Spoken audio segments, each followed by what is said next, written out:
hip-hop and R&B. I'll tell you what he saw. He saw you was a sucker and I wasn't. Disco. Oldies but goodies. Hi, this is Janet Jackson. We're bridging the gap. Seriously. Splash Radio 94.3 New Jersey. Sing it, representing the color heritage. Represent the heritage.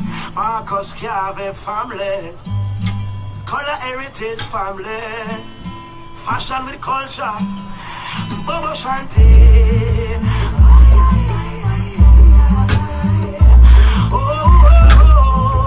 But to the members, it's important to represent the culture. Hey. Color heritage. I guess what I win style. Representing from all the Caribbean. Listen up. The blood of African kings run up in our vein. You don't need this Color heritage. Rebellious offspring. Winston got a warrior spirit inside. From that time, we can't hear him. It's a warrior spirit inside. It come from record, shaka launching. Even a shaka solo. Picnic and Kuma. Picnic. Contact inte. Picnic. I tell a color heritage, I'm my family. The voice of Taurus, when I do remember rep the culture. I color heritage. I do it in the latest fashion as I will tell it to you. Check out colorheritage.com. Know what I am doing? Downloading the Western Union app. I need to send money to my auntie in Nigeria. Know what I am doing now? Checking today's exchange rate to Nigeria on the Western Union app. Now, I'm sending my auntie money to help her with her groceries. Download the Western Union app today. Use it to check today's exchange rate and send money to loved ones in Nigeria. Western Union, moving money for better. Western Union makes money from currency exchange. Carefully compare fees and exchange rates, which may vary and are subject to change. NMLS number 906983. The event that brought back the soca energy in Jersey is back.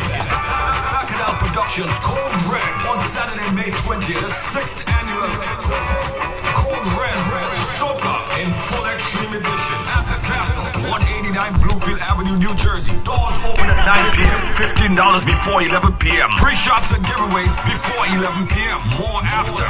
Featuring music by Starboy, Snuff, and JoJo. Double Dog Sounds from Philadelphia. DJ KD and the infamous Soca Mafia featuring Banks. Also the release of the Miami Rhythm from BPM Music. Saturday, May 20th. Don't miss the ultimate Cold Red Soca in full extreme. You don't want to miss this. For more information, 973-640-2452 or 973-342-3832. Cold Red Soca in full extreme. So make way for the youth. Make way for the youth. So make way for the yard. Make way for the yard. Make way for the youth. Make way for the youth. Make way for the yard. Make way for the yard. Mr. Ballas Jerk House. Say for the live in New Jersey, Irvington, and anyone of the surrounding area them. Me and me couldn't know say Ballas Jerk House and the place to go eat. I'm from the year Ballas Jerk House. A morning time bright and early, them open from 7 to noon for breakfast. And me tell us that any Ballas Jerk House, them have it out here. If I have the saltfish, you know what, them have it. If I salt mackerel, you know what, they have it. If I kidney or liver, you know what, me say Ballas Jerk House, them have it. And if I porridge, you know what, porridge Jerk House, them have it. Them have the cornmeal porridge. Them have the fruit and the banana porridge. Me say they have every porridge. On top of that, them have lunch special for Lily and look me, I tell us say oxtail, curry chicken, brown stew chicken, curry goat, and everything. Them have fried dumpling. Them have fried saltfish. Them have patty and cocoa bread. On top of that, them have all roti. And me, I tell us say them got homemade natural juice. I come get to the freshly made carrot juice. Them have carrot mass. Them have sorrel, jerk, Ballas Jerk House. Them have it out there. Jerk chicken, jerk fish, jerk pork, jerk toast. So we not have on Friday. Them have seafood and jerk fish Fridays. So I don't feel for the seafood. Now me couldn't know so I can't call. I'm putting on the order. The number for call is 973-399-4480. Me say I'm Ballas Jerk House. And the number 1 jerk fatty in New Jersey.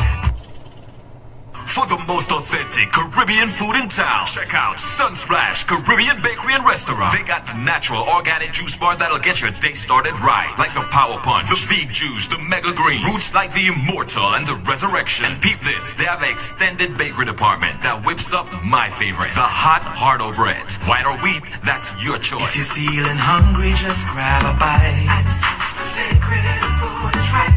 Jamaican patty, Ital or veggie. At Sunsplash Bakery, the food is right. Mix the peanut with the caramel porridge.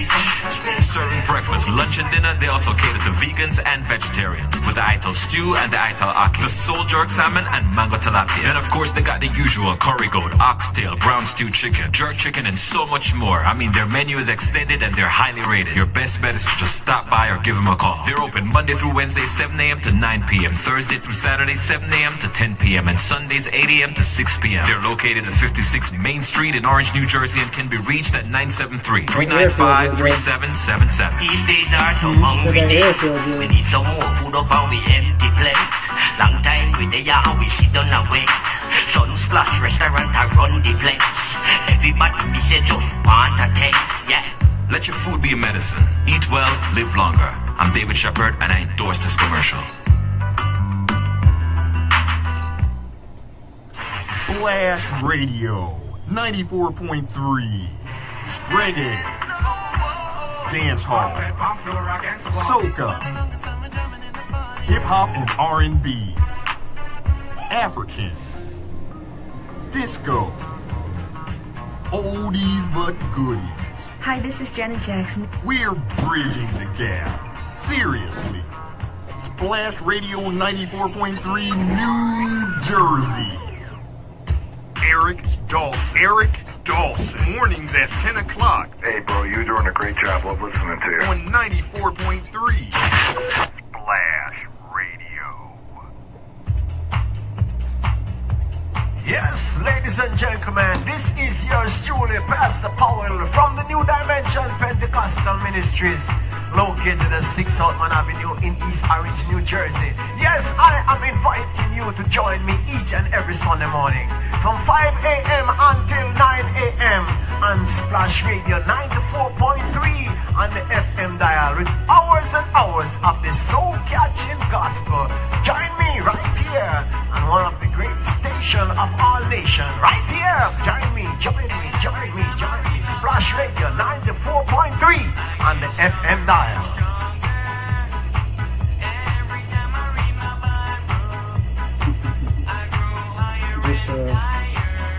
Well, you don't know, so Mr. J represent for 94.3 FM Splash Radio. We don't splash out the music on them. Initialize sequence now.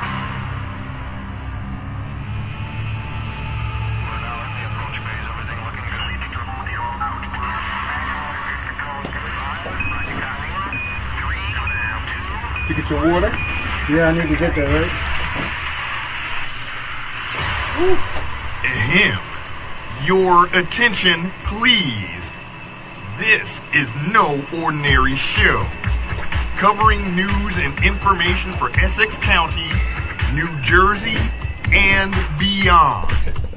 This is the Eric Dawson Radio Show. Broadcasting from 94.3 Splash Radio. Now, here's your host, giving it to you like only he can. It's Eric Dawson. Hey, good morning. This is Eric Dawson. This is the Eric Dawson Radio Show. I'm joined here Thursday with co-host Ian Burrowes. Good morning. Good morning. Hey, man, it's going to be 90 degrees today. Man, bro, I worked out outside today at the park in Orange. I'm looking at you still sweating, man. So look, you just came in from working out? Yeah. Thought I was about to die out there, y'all. Well, it's going to take a while for your body temperature to regulate again. And hydration is important. Yes, it is. Hey, look, I grabbed another bottle of water today, man. I mean, I started out with some, Fiji. Now I got my Poland Spring. I wish, you know what? I wish I had. I wish we my had other the car. other water. Exactly. I wish I had my other car because I have it in there.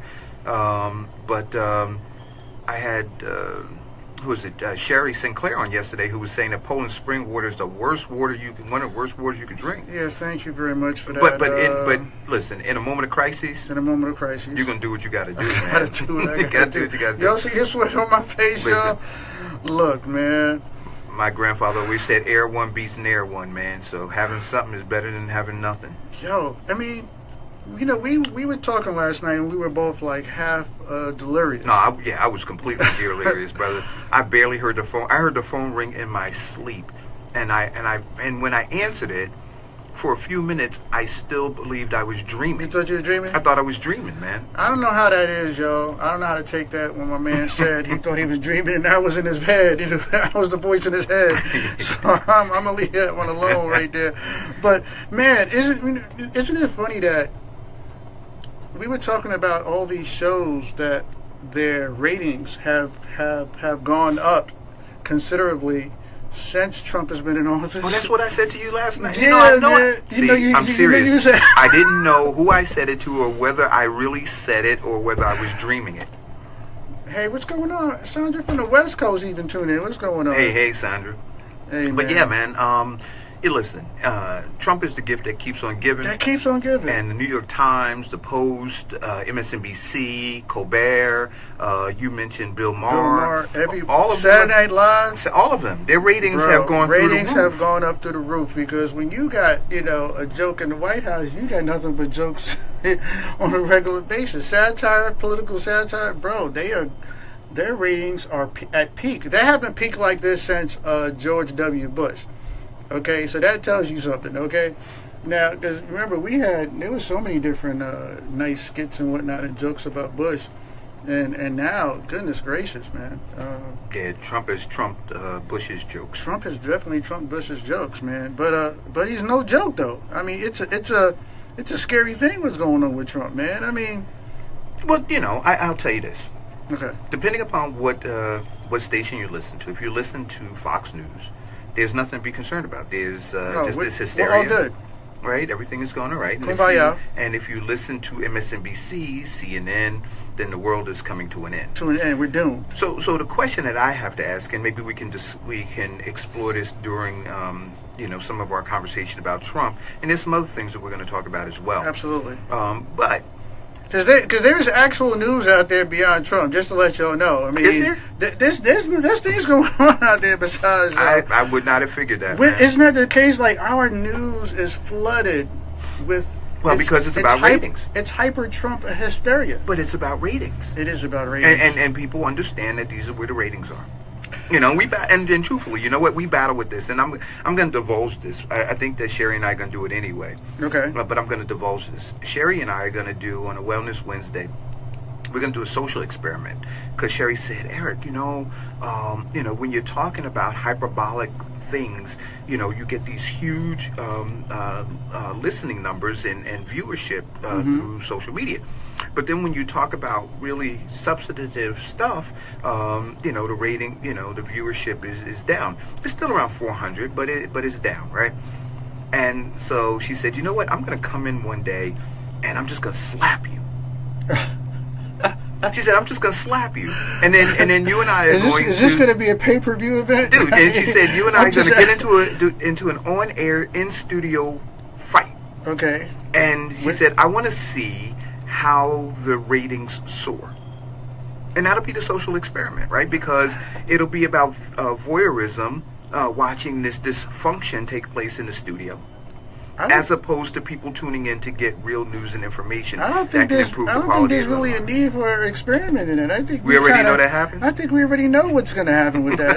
I mean, what are like some of the #1 shows on TV? Sadly, are these like reality type shows? I mean, so should we be bringing people in and having them sit here and then just start the show off with a slap, and then review the DNA?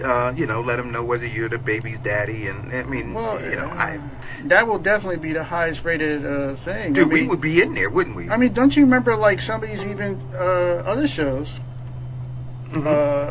These talk shows on TV, I think even Maury, they used to start up with substance, and then as soon as they started doing this "You're Not the Father" episodes, and their ratings went up, then his entire show was surrounded by that. That was his entire show. His whole show was somebody, I mean, I remember even Jerry Springer initially I remember the started first out. time I saw Jerry Springer. Wasn't it It was upsetting to me. No, really. The very first time the early Jerry Springer shows, he had topics on his show that really was like, oh, okay, but then it just migrated to something else. I remember all these shows. What is her name that was on as well at the time? She was in the 90s. You talking about with the red glasses? Sally Jesse Raphael. Oh, and then we had Phil Donahue. Phil Donahue. He never plummeted to those levels. No, he never went there. Mm-hmm. And nor did Oprah Winfrey. But Oprah started giving stuff away. You get a car, and you get a car. But Phil Donahue got kind of phased out too. Yeah. When they started coming in. Do you remember who started this whole phenomenon? What was the guy's name? I can't remember his name. But he stood behind like a lectern, and it was a big mouth, and he smoked incessantly on his show. Oh, you got me. And he ultimately died of cancer. Well, that would he got throat cancer. Oh, what was his name? Anybody who's listening, if you can figure out his name, and you can. You'll never find no one in this life. Y'all, we about to go into some. Are we about to dance here? What happened here?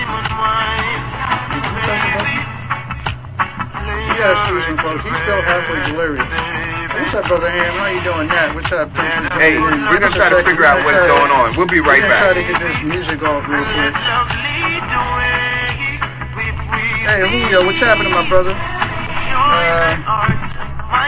Oh yeah, that's right. You're right, Stephanie.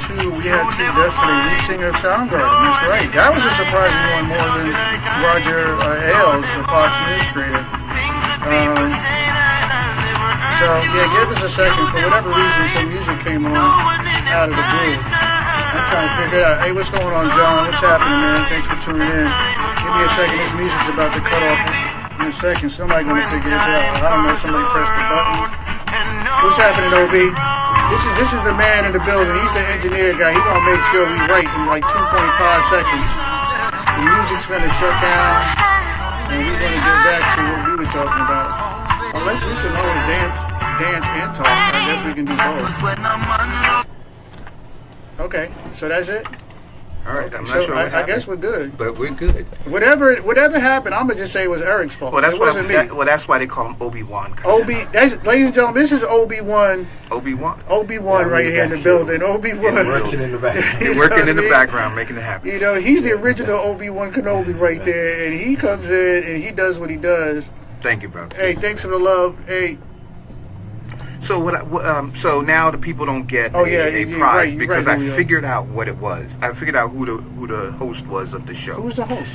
He was Morton Downey Jr. Morton Downey Jr. Morton Downey Jr. started it, and he would scream at his guests and carry on like crazy, and as a result, his ratings soared. And when his ratings soared, then I think other people looked at that formula and they started to emulate it. Yeah, but isn't that like consistent with a lot of other things? Sadly, even now, because the internet is kind of taken over for the TV. I mean, who gets more views than these darn fights and other retarded stuff that goes on? You know, how many likes and reshares and all this other stuff? I mean, it's unfortunate, but we have become a people that have gravitated towards the nonsense and the mundane and versus anything of substance and character. I mean, you know, sadly, when it's real news and real information that needs to be disseminated out here, we tend to end up preaching to the choir because there's nobody else wants to stay to hear the sermon, basically, right? So, you know, that's what's going on, man. What happened? We got... No. I'm just trying to connect to Wi-Fi.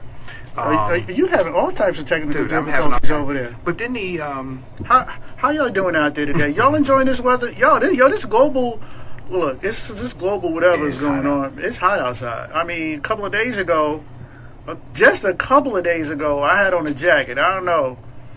You know, and today I went out to work out. I thought I was about to die. You know, I don't know what was going on over there. Yeah. So listen, before we get into the topics, I posted something on my page. I want to get people's opinion of it. Okay. I tagged you in it, Ian, so I don't know if you had an opportunity. Well, you were working out, so you probably didn't get to see it. Are you tagged me when I tagged this you morning? in it this morning. Okay. It's a program called Guns Down, Gloves Up.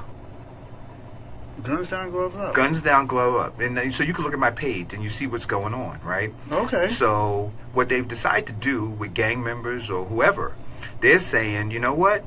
Instead of you guys pulling out guns, right, and shooting indiscriminately in the crowds, man up. Man up. Put some gloves on, get to the park, and then do it. And then shoot a fair one.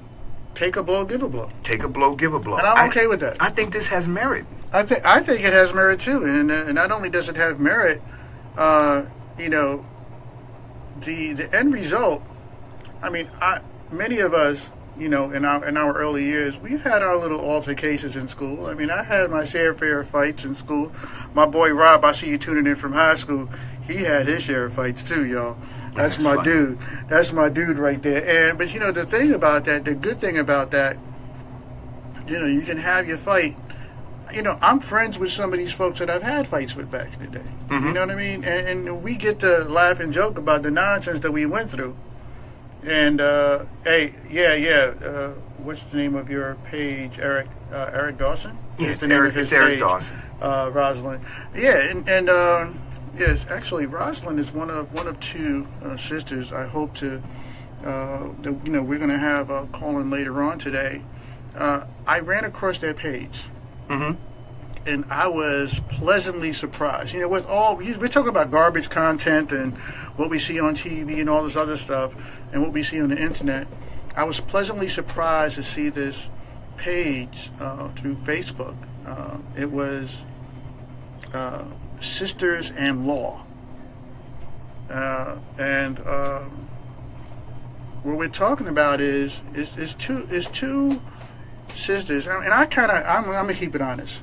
I got a little crush on both of them. Now, you know what I mean, for my own reasons. I have this thing for intelligent, confident, you know, competent, beautiful women, and these two you definitely have a thing are for them. Man, I got a do you want to explain that? I got a kind of a crush on both of them. I mean, because Jeffrey Dahmer had a thing for people, and Manson had a thing for people. See what I'm talking about? I mean, see what I got to do? Words matter. Words matter. So you say I had a crush. Well, on you know, because you know, you say I had a thing for people. My heart patters a little. My heart beats just a little differently when I see either one or both, and both of them together. Now we're gonna have the two of them in our studio tomorrow. And so your heart's gonna be pattering? Hey, look, I'm gonna dress differently. Uh-oh. I'm gonna smell good. I'm just saying. Man. Wow, you don't understand. But these two sisters, you know, they have, and I'm gonna have them call in after we get all the technical difficulties out of the way, because we're still dealing with a little internet and other issues and whatnot. Oh, wow. So it's not on, right? Oh yeah, no, the whole thing is down. The whole thing is down. So want to let OB know the whole thing went down. So what we're gonna do, you know, in a little while, I'll give them the thumbs up when they call. But these are two sisters that knew each other a long time. I'm gonna let them tell their story. They knew each other a long time. They pledged at the same sorority. They went to law school together. They went in different directions. In law itself, one was a prosecutor, one was a public defender, and one became a defense attorney, the other became a judge, and they were always on opposite sides of the table, which is very interesting. Mm-hmm. But then they decided to come together and form a group, and what they talk about, you know, and I'm going to let them explain it. And you know, they speak on law and the subjects of law and how it pertains or relates to criminal, all aspects of law. They speak about, you know, what's going on from sessions and whatnot, and how that affects us as a community, as a whole. Okay. And yeah, hey, Rosalind, I'm just telling I like it is, Rosalind, because you know, I mean, she's like, I'm too much. I'm just saying, I'm talking to them. They're on my feed now. Yeah, look, at least I have great taste. That's all I gotta say, because the two of them, intelligent, like I said, they're on point. They know their subject matter. You know, they know law. And it was great to see them in a professional setting. It's great to see them now and get to know them on a more personal level, and it's going to be my honor to introduce them, to the world and to all to all of our listeners out there. And I think we'll all benefit from that most definitely. So what I'm going to do for everybody is, absolutely, we're going to talk about everything from the White House to our house. What I'm going to do, ladies, if you can, call here together, and everybody else, our calling number is 973-457-8000. I'm just going to give y'all, the audience, a tease. I'm just going to tease y'all a little bit and let you hear a little bit from these two ladies that will be in our studio tomorrow. Just so y'all know, y'all need to tune in when they do, tomorrow, most definitely. Y'all definitely need to tune in tomorrow. So, I think we're good to go now. Everything's up and running now. We're 100%. I think. So you ladies, if you can call us in here again. For anybody else who wants to call in thereafter, our number is 973-457-8000. That's our calling number. Or you can, if you're listening through your mobile, it's 213-493-0287. Or the website is www.mysplashradio.com. Mm-hmm. So where do you want to start? Well, I mean, I really want to try to avoid talking about Trump. I want to try. I mean, I know it's difficult because everything is Trump hysteria right now. I mean, everything Trump is going on. But every time I turn, there's something else popping up. But, I mean, there's some other things that happened. Like yesterday, Chelsea Manning was released from jail. And well, now let me ask you a question. Yes. Because when you sent this to me, you said Chelsea Manning. Right. Right. But Chelsea Manning is a transgender. Right. Okay. Used to be Private Bradley Manning. Right. So you said it was going to take a while for you to start calling Bruce Jenner Caitlyn Jenner. So why do you call Bradley Manning? Well, because I was unawares of Bradley Manning. Being Bradley prior to Chelsea. Yeah, man. I was unawares. But in regards to what Bradley or Chelsea did. But now are you going to call her Bradley now, or still call probably her out of habit? I probably continue saying Chelsea because out of habit. But hold on. Good morning. You're on the air. Good morning, Ian. This is Turquoise Sekou Judge T. Oh, hey, well, I know her too. Hello. Wait, you don't get the I'm stutter. sorry, I don't get the jump. You don't get the stutter on my. Hey, look, this is my crush. You don't get the stutter on my crush. I'm sorry. What's wrong? Y'all hear what's going on up in here? He gonna stutter on my crush calls in and he starts stuttering. Sorry about that. Yeah, you know what? You know what? We might have a reality show thing going up in the studio tomorrow. They come up in here and you start trying to talk to my ladies up in here. I'm not gonna have that. Judge T, good morning. How you doing? Good morning. Roz is on. Roz! Good morning, Roz. So these two ladies formed a group of called Sisters-in-Law, and they have a page on Facebook, Sisters, the symbol, and Law, if I'm not mistaken. That's how it's there, right, ladies? Yeah, correct. Good morning, gentlemen. Good morning. Good morning. Can y'all out there in Facebook land and in radio land hear as well? I hope you can. So did you realize when Rosalind weighed in, I didn't jump out of my seat? Well, I contained myself. I appreciate that. I appreciate that because again, they know. Hey, look, man. I ain't got no problem. I'm gonna admit I'm jealous, but I just want to tease our audience a little bit, ladies, because we're gonna have you on tomorrow in the studio tomorrow.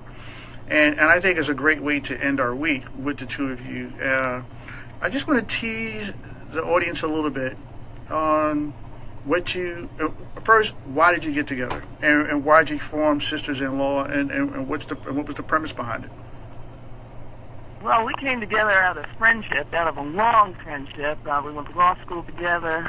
We've known each other over the years. And my Sarah and sister Turquoise had a fabulous idea of how we could forge our interest, which was to bring information to the community.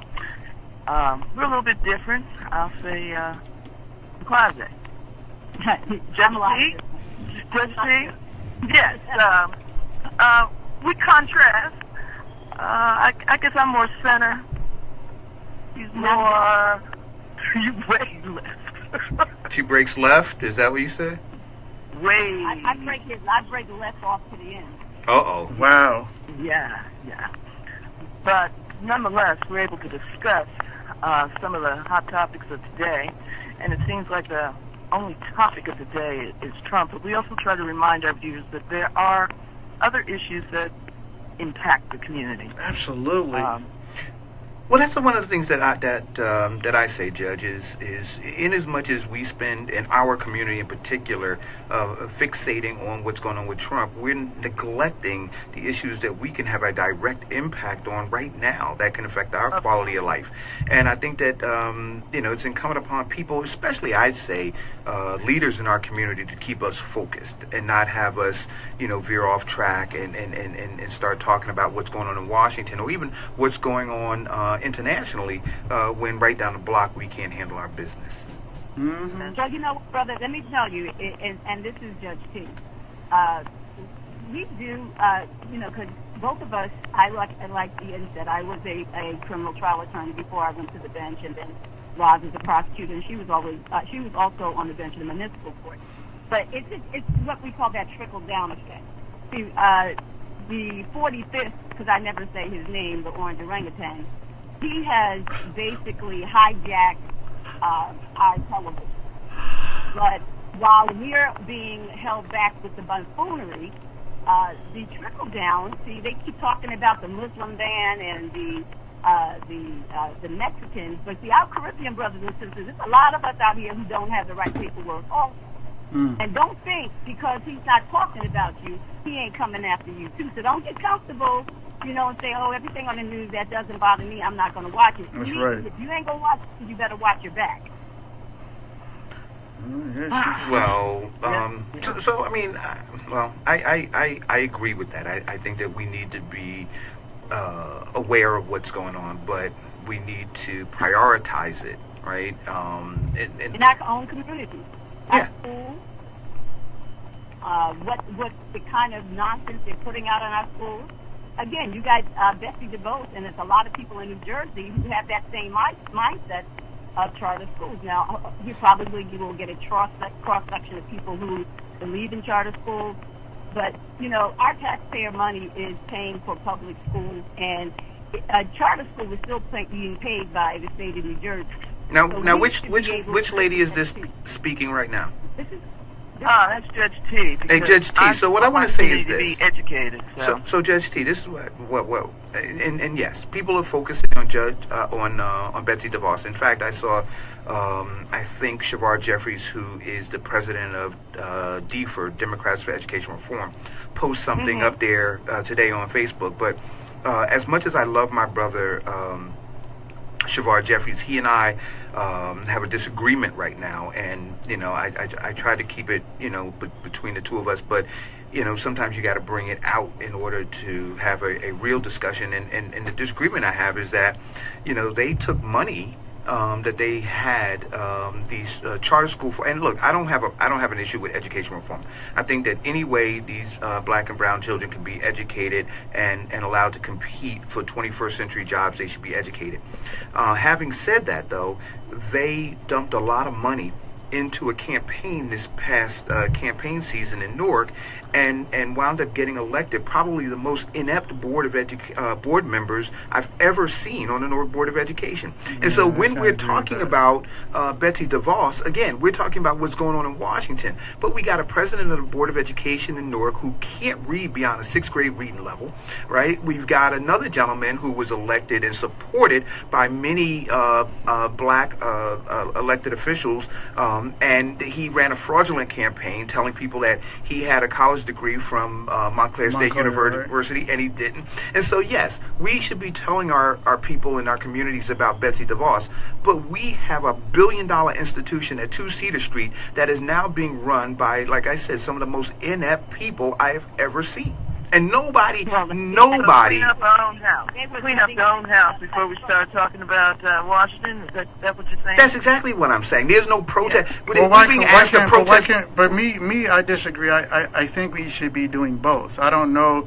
I don't know that we have the capacity to do both right now. I really don't. I think that we suffer from arrested development in our community. I'm just being honest. We talk about this. Yeah, we do. Right? And so, you have people, I've gone through some of the most, the filthiest neighborhoods in Newark, and they know about how the students at Bethune-Cookman protested Betsy DeVos, right? How they stood up and turned their back, and they're cheering them. And I'm like, wait a minute. You're walking over crack vials and filth. You see drug dealers and prostitutes on your corners, and you're not doing anything about that. But you're paying attention to what these kids are doing. Why don't you protest what's going on in your neighborhood? Well, I would hope that some of the things that are happening out on the national scale would be an inspiration to the folks in the communities around. And that's my hope too. It's a matter of translating what's going on someplace else into some action on a local level, and I guess that's the challenge. Yeah, and I think that. Go ahead. I'm sorry. If I can interject, this is Judge T.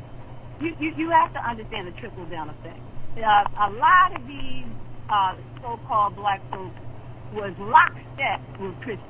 Absolutely. Even though they played that little game, I went up to Baccoon's one time just to have a late brunch, and all of these black pastors and mayors were sitting there at the foot of Christie. Christie is an extension of their orange orangutan. All of this stuff trickles down to our community. She keeps calling him the orange orangutan. But you're 100% right. And nobody, listen, we were talking about something the other day on a radio station, and we were talking about pre-K. And how vital it is that we have pre-K programs. How between the age of 3 and 4, welfare children wind up being 30 million words in deficit in terms of their counterparts who come from more affluent families, right? So we're talking about at the age 3 and 4 years old trying to make up a 30 million word deficit. And so somebody came into the thread and said, well, Chris Christie vetoed 2 budgets by the Senate that would have given money to pre-K. And I said exactly what you said, Judge. I said, but people are protesting Chris Christie. They're not protesting the black leaders who brought Chris Christie into our community and told us that he was the thing that we needed. You see, so again, our focus is on the wrong thing. We need to hold every single one of those black elected officials who paraded him into our communities. We need to hold them responsible and accountable. Because remember, a lot of those same black elected officials are telling us to vote for more people. And they have not acknowledged the fault in their last judgment. And nobody's holding them accountable. The judgment is self-interest. And until we realize that, I mean, there's some pure politicians out there who are truly out there and will act as a voice of the people. But if we really want to get down to the nitty and the gritty, you have to wonder why these individuals ask you to vote a certain way. Oh my! I think. You know what? I love that they were on the phone, and I kind of want to keep them there.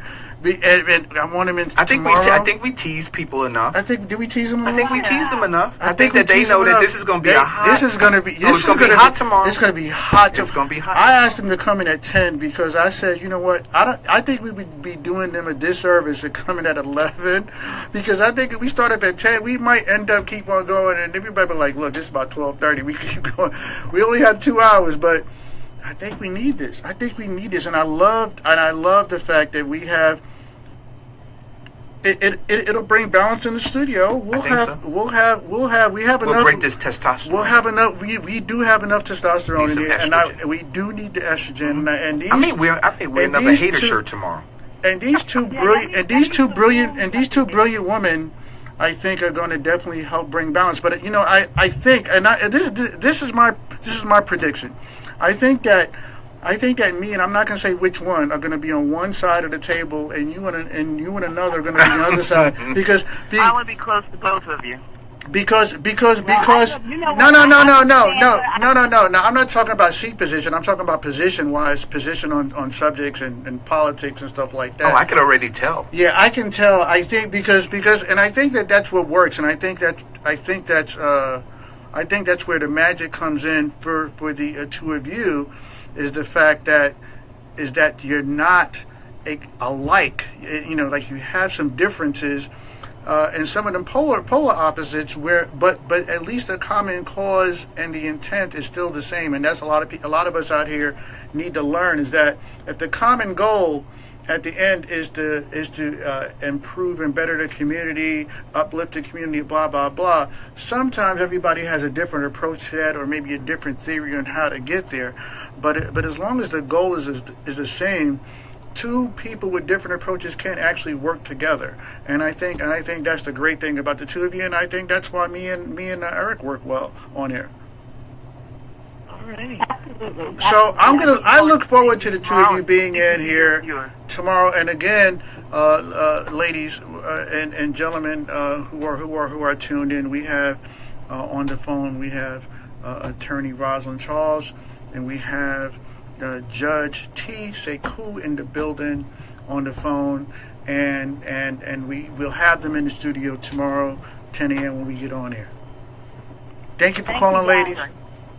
I look forward to talking to you. All right, pleasure. Looking forward to it. Bye-bye. Bye-bye. Let's get ready to rumble. That's going to be fun tomorrow. Hey, dude, I'm looking forward to it. That's going to be fun tomorrow. It's going to be on and popping tomorrow. I'm bringing extra bottles of water in here. It's going to be, it's going to be real up in here tomorrow. And they bring so much to the table, and they're so knowledgeable, and especially in the areas of law, with so much experience and history that they have, especially in law, and in this area in particular. Judge Sekou was once a Superior Court judge in Essex County building. She was I believe it was, if I'm not mistaken, was it Corzine that appointed her?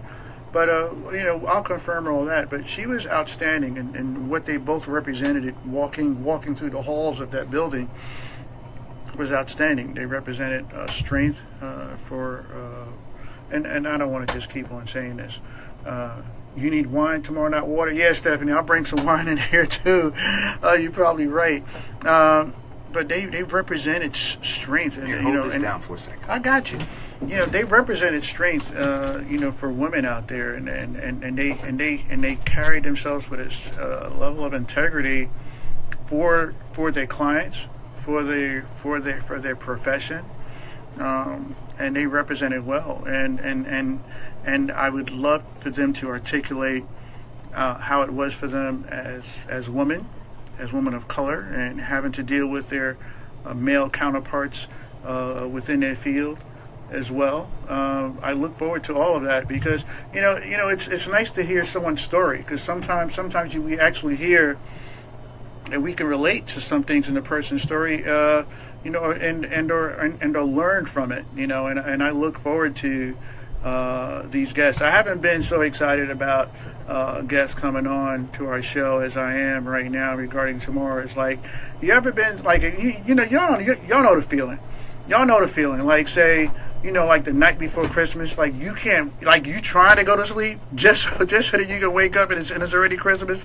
Like, I'm trying to like close my eyes right now and be like, is it Friday yet? That's like that's how excited I am about tomorrow. And it's really going to be, and I'm talking it up, but I'm telling you, it's going to be a great show tomorrow. So make sure you guys tune in. So make sure y'all tune in. But you know what? Not to fear, we're going to make today a great show as well. Because we're going to attempt. We're going to attempt to not. I don't know if it's possible. We're going to attempt not to talk about Trump. Well, we got to talk about the Democrats jumping out and saying that he ought to be impeached.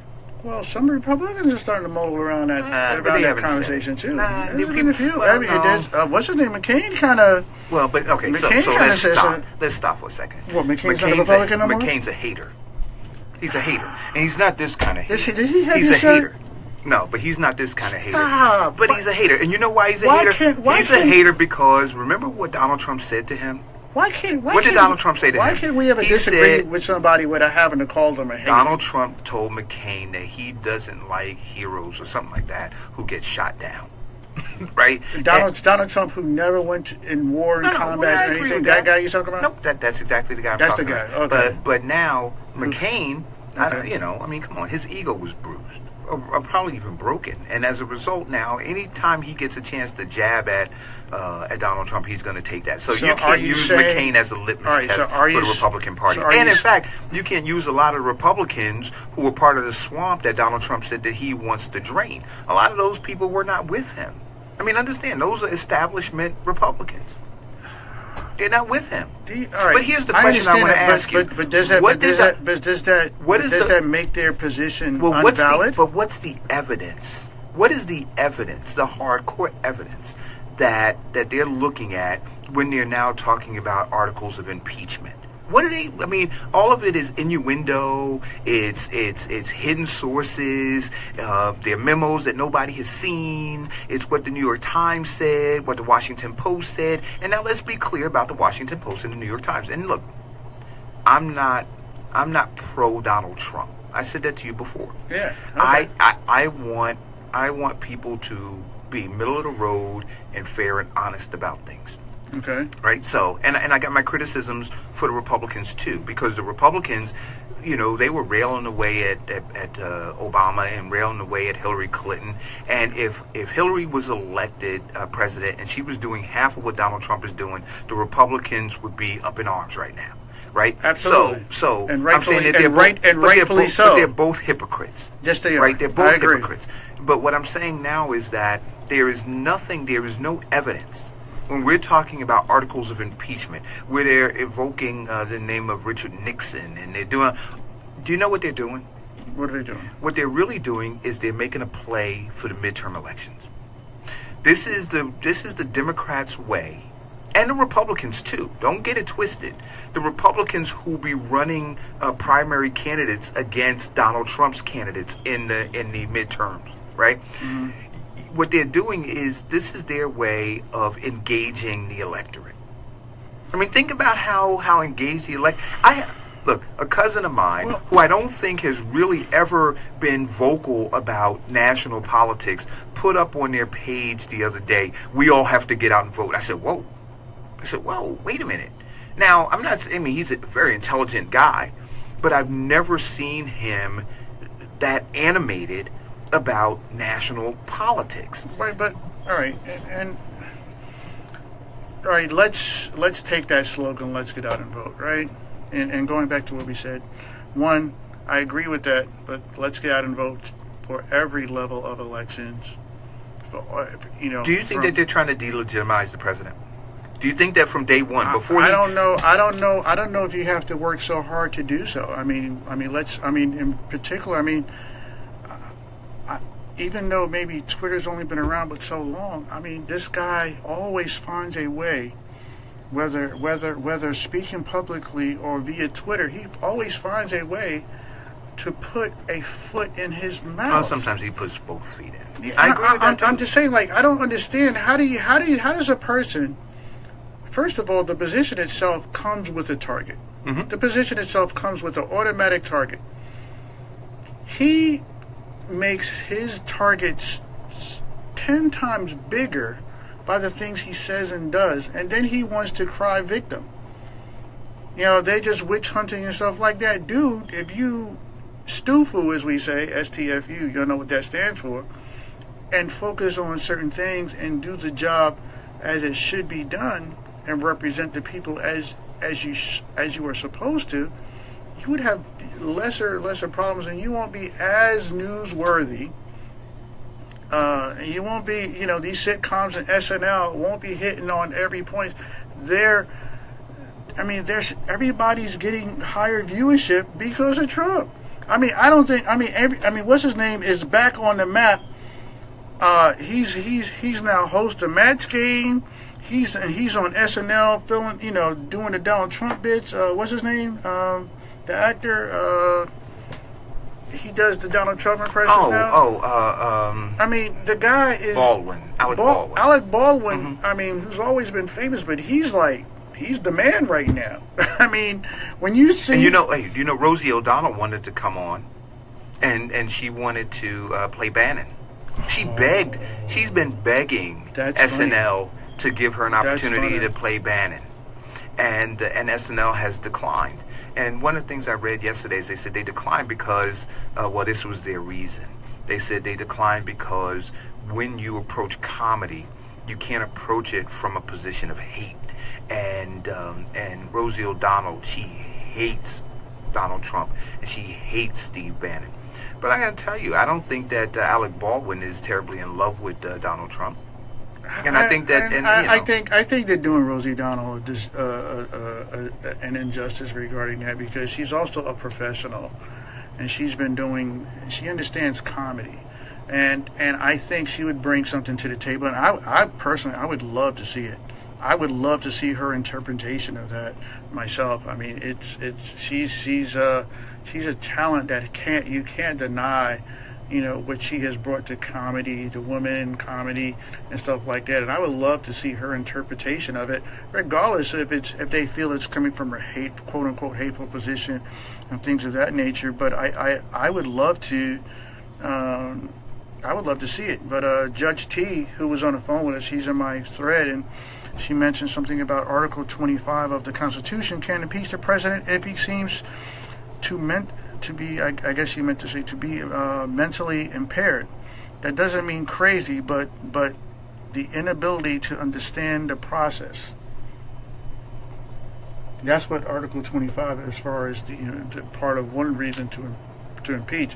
And Donald Trump, I mean, some people can argue whether or not he really understands the process and the position where he's at of the presidency. I don't think he understands the difference between being a CEO of a company and being a president of a country. I don't know if he understands governing a people as a president versus running his company as a CEO. One more like a dictatorship position, and the other should not be a dictatorship. But he's definitely coming on as an authoritarian versus anybody else. I don't know if he comes off as a person who is willing to listen to anybody else's opinions or viewpoints or take advice. I think he's like, well, I hear you, but and he has this thing, and he kind of is. So you're saying that should be a reason for impeaching him? No, okay. I'm not saying that should be a reason for impeaching, but Stephanie says Trump has zero charisma and zero humility. Yeah, that's true. Probably one of the things more so a reason why Rosie O'Donnell is not, and Rosie O'Donnell wait, are we talking about Roseanne or Rosie O'Donnell? No, Rosie O'Donnell. The one that he said was a pig, was a fat pig. Rosie O'Donnell. That one is I don't know if she's really uncontrollable. I don't know if she's so uncontrollable. I think for live TV, SNL over the years have had several comedians that people can say may be unpredictable and things of that nature, and they've survived throughout the years with these said comedians. I think some of our more preferred comedians are those who have that little edge that keeps us wondering what are they going to say or do, what's their approach on a particular subject. So, so many of our greats came from that show. From our Eddie Murphys and so on and stuff like that. So, right. I'm not sure if that was a great call on their part, right. Not allowing it. And I think from a rating standpoint, if she does go off the cuff, that's going to go viral. Why would you not want a situation? Why would you not invite that to your show? That's going to go viral. If she does some weird, crazy, off the cuff and takes it from point A to point Z, that's going to be the talk about the entire week, and people are going to tune in again. Yeah, but she could explode too, right? She could do, what's the guy's name from Kramer, who was on Jerry Seinfeld? Jerry Kramer, Seinfeld, right? Kramer. She could do one of those too, because remember SNL is live. So listen, she's not gonna say any racist kind of thing. Well, we don't know. He did. We don't know, and they don't know, and they don't want to take the chance. So I want to, because we're closing in on this hour, and we haven't really touched already. Any we haven't touched anything. So that's why I want to try to move through some of this stuff. Right. So no more Trump after 11. Back to the. Do we want to wrap up the Chelsea Manning thing? We didn't even start on that one yet. Right. But I mean, let's wrap up. So that's what I'm saying. Period. So let's go through these things so that we allot the necessary time, right? So that we don't, So if we don't talk about Trump for the next hour, we'll be able to get through all that. Okay. I mean, well, look, Chelsea Manning was released from jail yesterday. Bradley Manning was released from jail. Bradley, I don't know. Was released from jail yesterday. And I'm just learning it was. Are you okay with that? Look, I'm okay. I'm okay with the fact that what Chelsea or Bradley did for our country, exposing certain things, and unfortunately, so it's okay. And it's okay to copy classified information. What was it? What was it that he? Doesn't matter. What was it that Chelsea copied? Doesn't matter. And what did they expose? What did they expose? Well, they exposed the torture and everything that was going on in some Iraq. wrongful human behavior that was going on that we were engaged in, right? And this soldier exposed it. Is it okay? So is it okay? Yes, I think it's okay to expose inhumane treatment of people. So you have a soldier who makes a determination what he or she believes might be inhumane, right? Where their values are. So they look and say, my value set is here. So are you saying, are you and I in debate, or do we have a dispute about whether or not the treatment I just want to know. No, that's not it. The question. So then, no. I think the treatment was inhumane. Okay, right. But the question that I'm asking is this: it's a deeper question because you set a precedent now.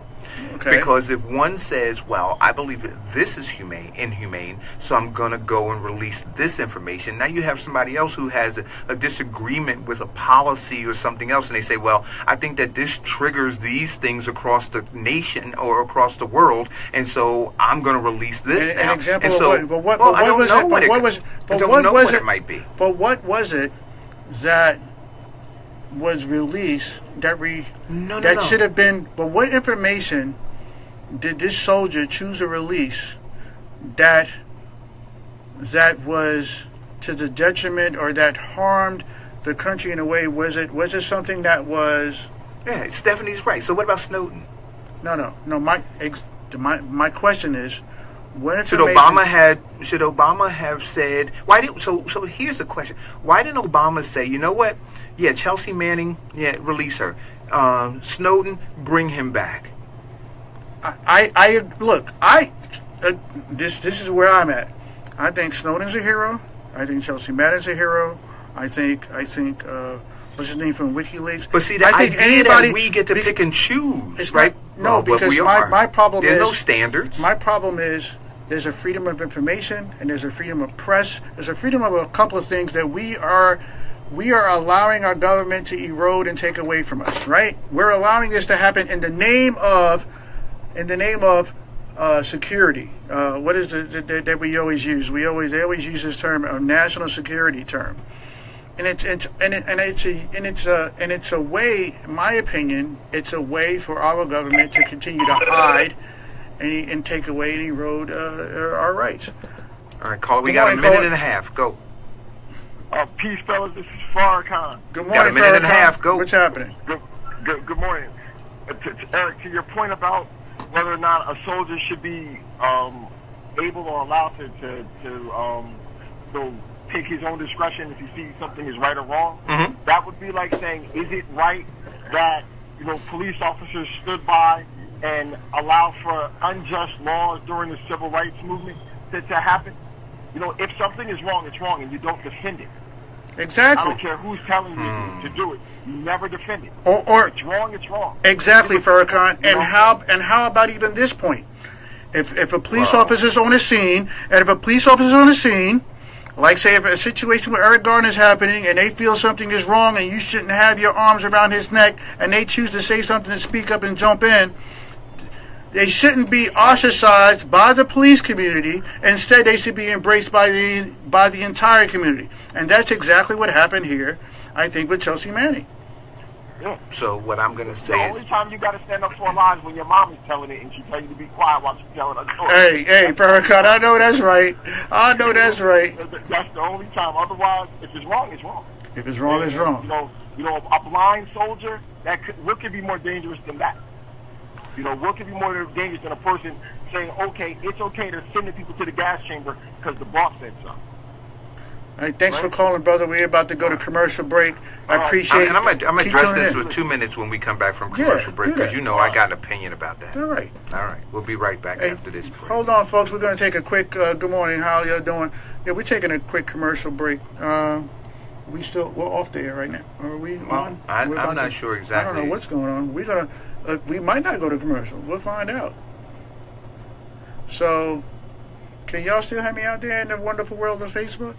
So, well, you know what? I think the system went to commercial, but I think that OB turned it down.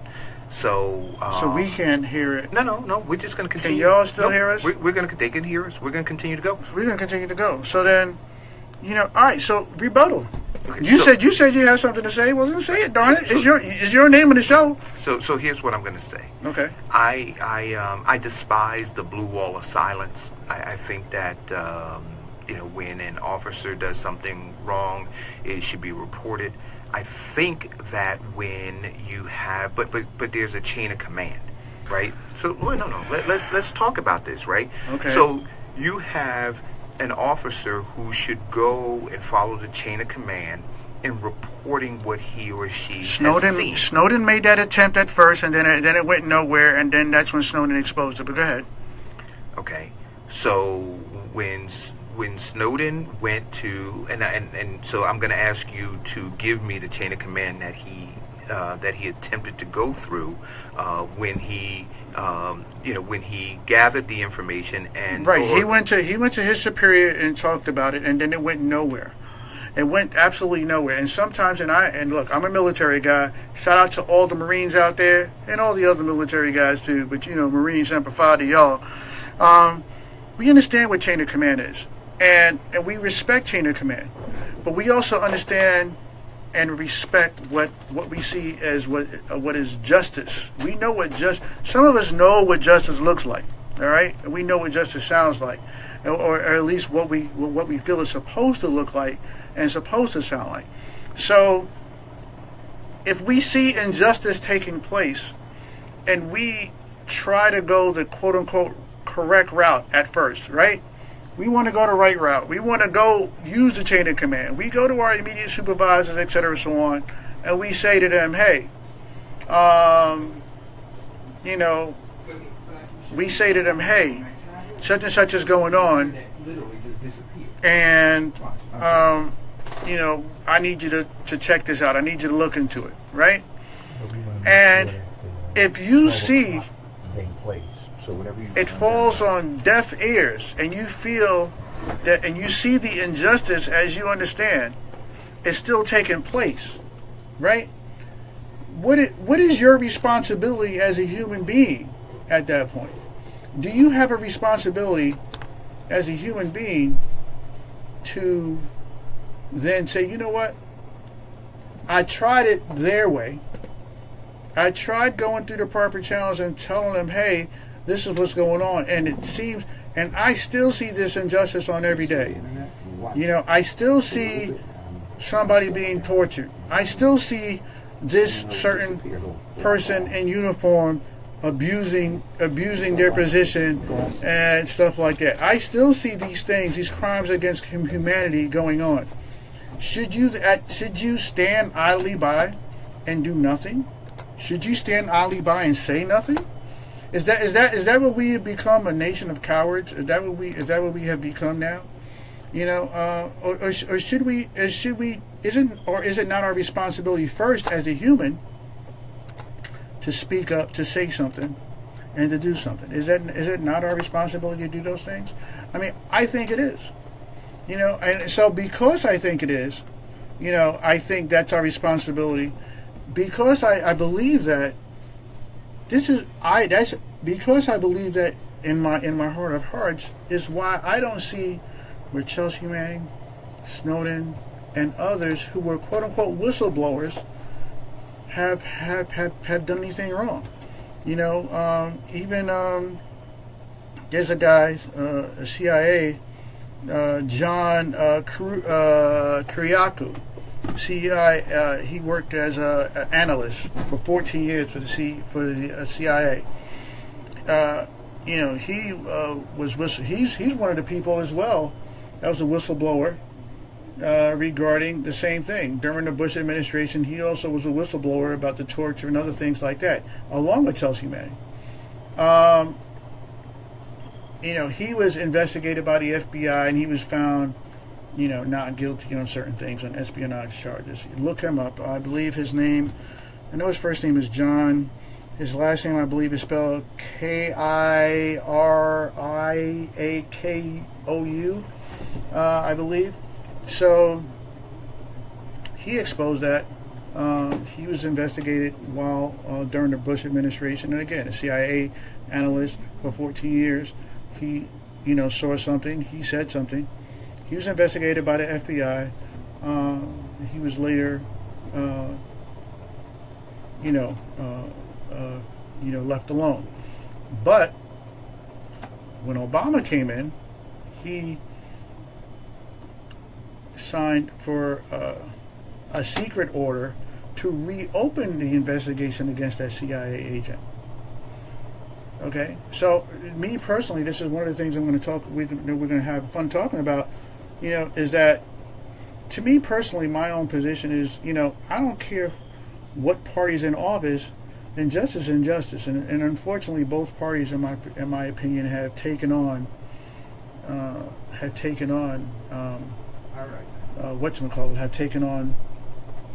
doing the wrong thing, regardless of the fact. So, to continue to let you in on where we're at, Eric. You know, we were talking about, the whole when is it somebody's responsibility to tell, right? When is it their responsibility and or duty to speak up and tell? I mean, when does that override or supersede? Right. So here's supersede. I think that you should tell, but it's who you tell, right? So what I'm getting at is who you tell, okay, not that you should tell. So if I'm a police officer and there's something going on within the police department, I should go through the chain of command, letting my superiors know what's going on. I shouldn't immediately run out and become a whistleblower. Do you know a lot of police officers? I know a ton of them. I have family members who are officers. And so do I. And they will tell you that sometimes when they go certain routes, unfortunately, then they become ostracized. That's absolutely right. They're put in the other group. That's absolutely right. Right? And you're right. They're put on third shift with working weekends. You're 100% right. They get dogged out, right? I don't disagree with any of that. Okay. But I'm saying two wrongs don't make a right. So just because that happens doesn't mean that you abandon it. You fix it. You work on fixing it. How do you fix it? What do you mean? How do you fix it? How do you fix it? Well, I think that you have to start with a number of things. How do you fix it if I'm going to answer your question? I'm going to answer your question. No, but let me give you my complete question. Mm-hmm. How do you fix it if the people who could potentially fix it and or the public know about it, who can add pressure to those policymakers? How do you fix it if the public doesn't know to help put pressure on the policymakers to fix what you see that needs to be fixed? How do you fix it if the route that you're going, the chain of command, remains in a secret? It's in a secret bowl. And no one knows, and no one knows, and no one's there to help you. And you're standing on an island by yourself. Right. I'm going to answer the question. Okay. So we all know what goes on. We all know about the blue wall of silence. We all have a clear understanding of the police officers who are out in the community who are shaking down the drug dealers. But we're not just talking about the blue wall of silence. We're talking about also like the Chelsea Mannings and stuff. What do we do with those people in that position that have a chain of command, or the guy that was in the CIA that also, everybody has a chain of command, and they feel they try to chain the command route, but the chain of command is part of the quote unquote the boys club, you know, and they're gonna make sure nothing, don't worry about it, it stopped with me, he told me, and that's it, and ain't gonna go no further kind of situation, and you still see injustice occurring. What is their responsibility from that point on? Right. And what I would say is the responsibility is to keep pushing against the corrupt system. And you push not just on a national level, but you push on a local level to be able to affect change. When these folks are in the positions of power that they're in, they don't feel threatened at all because the infrastructure is such that, I'm talking about, rather the foundation is such that they don't have to feel threatened. If you begin to build a solid foundation that says, you know what, from the bottom up we can affect change, then they may respond differently. But as long as we continue to try to affect the issue at the top levels, because that's where we want to go, right? We don't want to do the real work down at the bottom to build up the foundation. We want to go right to the top, and then we want to say, you know, to a colonel or a whatever, an admiral or whoever that has been a part of that system for such a very long time. We want to just go knock on that person's door and we want them to change. I mean, it's not going to change like that. You have to change it down here. You have to make sure that you're bringing in folks who are, or you're electing folks who are pushing for policies that will change it. So now when you say, well, you know what, we're not working on that level, but at this level, the Snowdens and the Chelsea Mannings and the rest of them should just do what they do. I'm saying, well, something's wrong there. You're skipping a whole 15 steps. So we need to work here. Now, nothing's perfect. So yeah, there are going to be some things that occur, and I would say in this instance, what Chelsea Manning released was good. I'm going to say what Snowden released was good, but you can't deny that it is a national security issue to look and say, you know what, we might have other people who have other interests, who believe that other things are atrocities around the world that we take part in, and they're going to release some information that might wind up getting some covert people killed. Okay, so I got a question. What was the national security issue with Chelsea Manning? I know. What I just said to you was this. The information that Chelsea Manning released, I thought was good. The information that Snowden released, I thought was good and was beneficial toward trying to shine a light on what's going on. So I'm clear on that. Would we have known had they not done that? No, but that's not my point. You're missing my point. My point is the next person. What is the criteria you tell person X in terms of when it's okay for them to go and infiltrate a secured server and download and copy information and give it to WikiLeaks? Tell me the criteria for that. When that person feels that it's offensive enough, tell me what the criteria is, because now you're setting a precedent.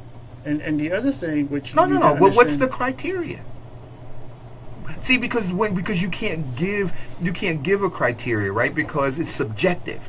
The person who's looking at the information, it's subjective. Right. And so now, because it's subjective, we put ourselves nationally at risk, because you can't say that it's black and white. You're saying, well, if you feel a certain way, if you feel that might be whatever, then you have a right to go ahead and download it. Well, that person's sensitivity or sensibilities may be different from the other person's sensitivity and sensibility. But we're talking about somebody who... No, we're no longer talking about Chelsea Manning. We're no longer talking about Snowden. We're talking about in general. We're talking in general about giving people carte blanche over their feelings of something being awry, and then being able to download that information and then give it to a source like WikiLeaks. But it's beyond feelings. It's beyond feelings when you know that it is. Well, I'm saying, well, then what's the criteria? What I'm saying, for example, the people that we're speaking about, it's beyond feelings. We're talking about human lives that are being directly affected.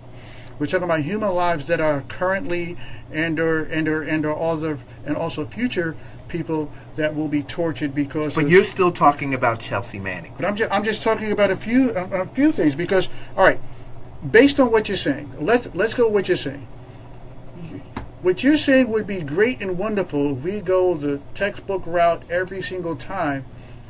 But the problem with that is that we know that there does exist in this country as well as other countries around the world.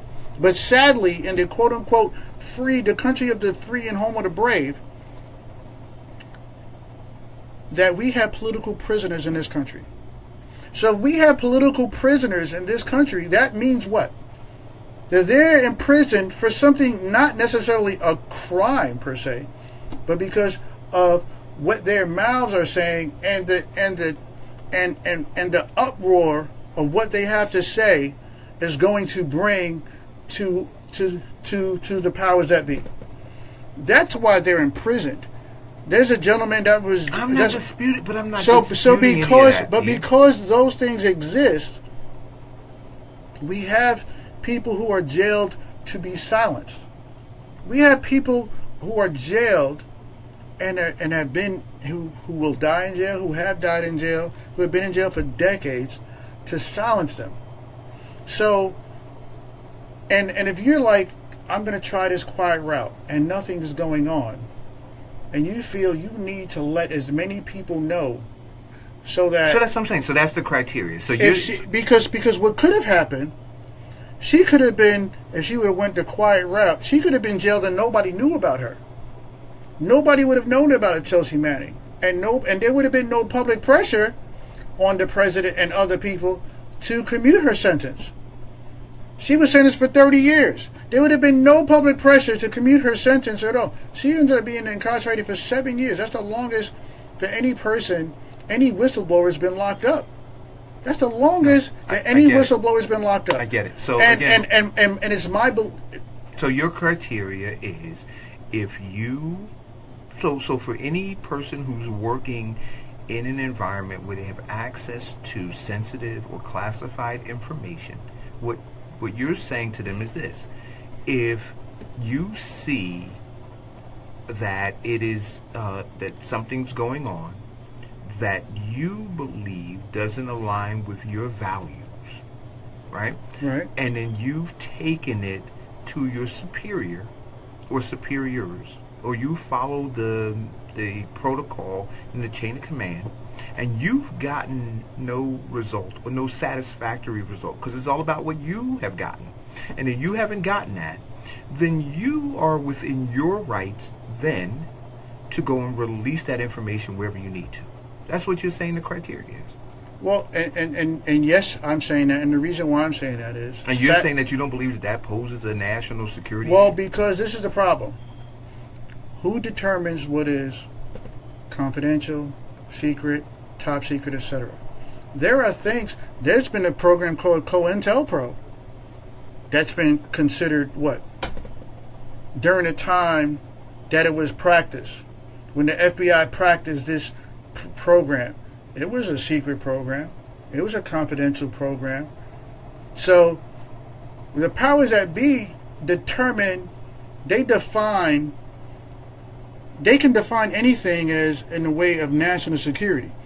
Somebody can grab you out of here, take you out, take you somewhere and start torturing you and say, hey, look, you can't make mention to the fact that we're torturing him next door because it's a matter of national security. And you're like, huh? What is going on? You can't ask questions. I mean, what's going on right now in journalism and whatnot, journalists here and around the world are being silenced. Real journalism is being silenced and threatened with punishment, jail time, and in other countries, and some here as well, have been, death. I mean, just on the other side, right in Mexico, I mean, they recently had a protest with hundreds of journalists protested about the violence against journalism and whatnot and media workers.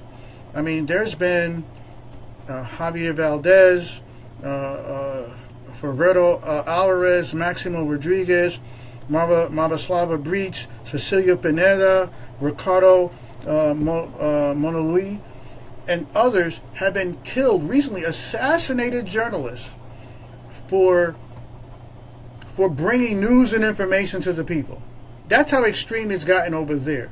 And we're in the same direction, of we're jailing people for exposing information. Journalists who are exposing, and then they're being forced to turn over their sources, otherwise, whatever. But I'm a journalist. I want to keep my sources confidential.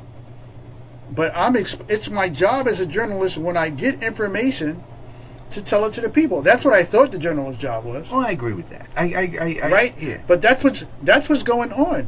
I mean, so and I think around the world and where people are starting to see, and I think sadly the United States, we used to be called the leaders in freedom and the movement of freedom. I think we're lagging behind in that, and other countries are taking a lead.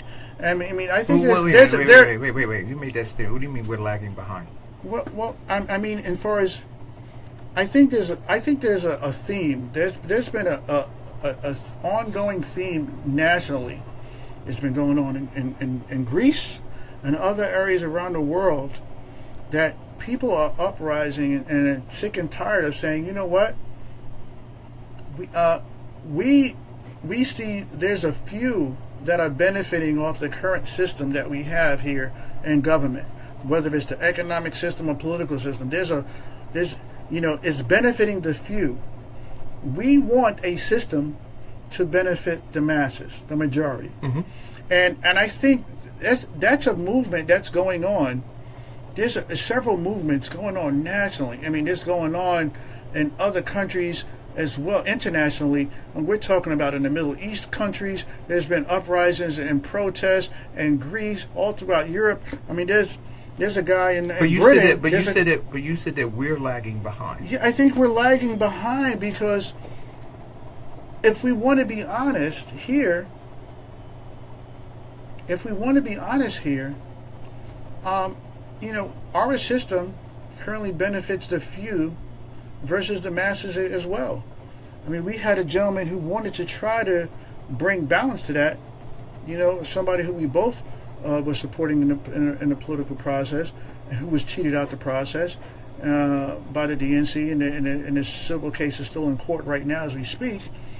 And it's something wrong when a few of us can have access to health care and not everybody. There's a problem with you just jumped off of I'm talking about the system itself. But we were talking about journalism. I want to make sure we're staying on journalism. Okay. Right? You were saying that we're lagging behind. Well, in regards to, is there really freedom of information if we are pigeonholing our journalists and others the ability to freely give information? Is there really a freedom of information when we're threatening them with incarceration if they print something in the interest of national security? You know what it takes for me or for the president or anybody to say who's threatening imprisonment? Like I'm trying to understand. All right.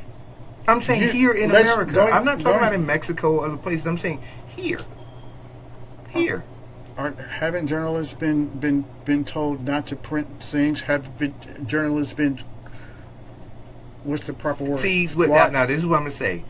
The left-wing media continues to talk about media being under fire and that media, that the media, Donald Trump is not media friendly, and that because he refers to it as fake news, that they're delegitimized and they don't have their rightful place. Right, but is there freedom of information when you have 6 major corporations owning the majority of the media? Well, but that's different than that. That's a different thing than our government. Well, not necessarily, because now look at all the hirings or the firings of some Oh, Roger Ailes. We got to talk about Roger Ailes. No, but he died. Yeah, we know he died. We got to have that conversation. We have to have that conversation. But look at some of the hirings and firings of people that whether journalists on TV, that we had, and we were upset about their firing because of their position, what they brought to the table. Bill O'Reilly. I'm not speaking about Bill O'Reilly. I'm just asking. No, he wouldn't be one of the people I'm upset about. Okay, but he was fired. We would talk about what's her name, Melissa. What's her name? Was fired from CNN. Was that her first name, Melissa? CNN or MSNBC? MSNBC. Yeah. Mm-hmm. And others like them. There's been a theme. Well, she was fired because she wasn't drinking the MSNBC Kool-Aid anymore. Well, yeah.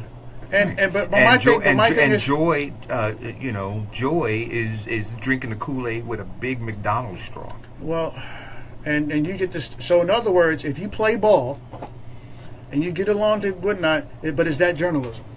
If somebody everybody calls it fake news. If somebody, that's what they're calling the fake news. Right. They're saying that because it's all about ratings, it's all about kowtowing to the establishment. Her name was Megan, right? Yeah. No, she's talking about Megyn Kelly from Fox. Oh. No, we're not talking about her. No, we're not. There's a lot of people that have been taken off the air, removed from newspaper. When you have companies, a few that own, like for example, Viacom owns MTV, BET, all these other different channels. Do you think that they can ever display or speak about a subject about the heads of Viacom? Do you think any of their subsidiary channels, can ever, or host on their channels, can be able to say anything about if any wrongdoing with the CEO or any board members of Viacom? Do you think they will be allowed to do that? The answer to that question is obviously no. Is that freedom of press when we have, the super wealthy controlling the press? See, that's the problem I have. Is that is there really a freedom of press? Is there really a freedom of information act when those who look to expose it, and they might put some powerful people in the crosshairs, they get fired, they get ostracized, they get jailed, they get hey, it was a threat to national security. It was Melissa Harris Perry who you were talking about. Melissa Harris Perry. This young lady? Yes, that's the lady I was talking about. And I have a problem with, I see it for what it is. And okay, so now that we see it for what it is, well, when we hear the news that comes from it, we have to take it with a grain of salt because we understand the motivation. All right, a good example. There was a video posted, and I posted it on my page, and then I took it down, and then I asked a question. I was trying to find out the validity. I'm gonna say what. There was a video of a young black girl being hung by. It appeared to be two racist guys. They had a Confederate flag and blah blah blah. I was asking around all of Facebook to try to find out if this was a real event that happened. Was this a real, or was this fake? And for days, I was trying to get this information, and it was a debate whether if it was real or fake.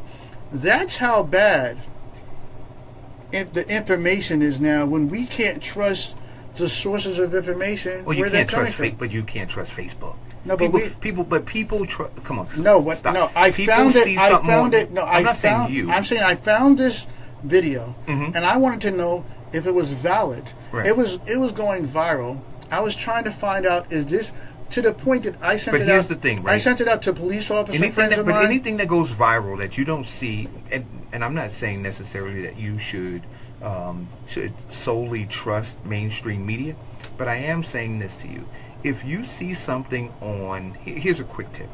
If you see something show up in your feed on Facebook, somebody died, somebody got hung, whatever it is, right?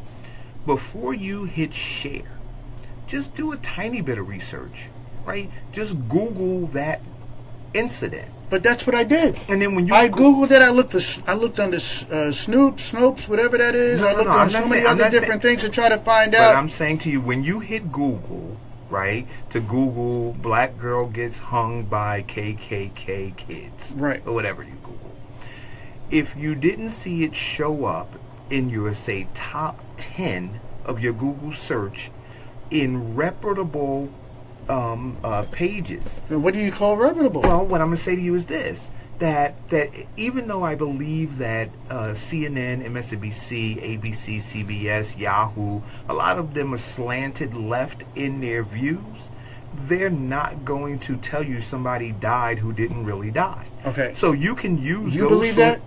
Yes, I do. No. Okay. And so now what I do is let me ask you this: Do you think that those stations and others that you mentioned omit information? I do believe that they omit information. I just said to you, I think that they are slanted. But for instance, Roger Ailes died.